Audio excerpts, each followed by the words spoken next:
সিদরাতুল মুনতাহায় আরো কয়েকটা ঘটনা ঘটেছে।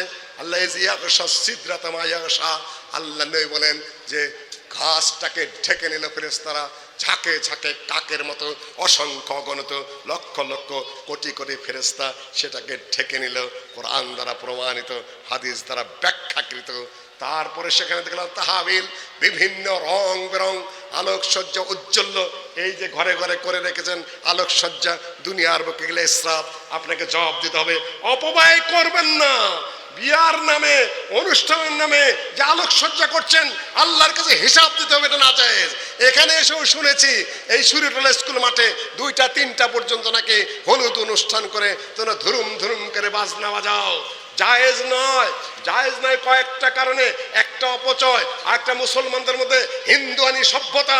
মুসলিম কোন বিয়ের মধ্যে গান বাজনা বাজতে পারে না, এটা ঠাকুরদের কাজ, হিন্দুদের কাজ। মুসলমানের বাচ্চা, মুসলমানের ছেলে, মুসলমানের মেয়ে, মুসলমানের গার্জেন, তোমার বিয়েতে বাজনা বাজবে কেন? তুমি কোন জাতের মুসলমান? কোন কাজী সাহেব বিয়ে পড়ায়? শর্ত করে নাও, আপনার বিয়ে যদি গান বাজনা বাজে, আমরা একটা বিয়ে পড়াবো না, কেউ দাওয়াত খেতে যাব না।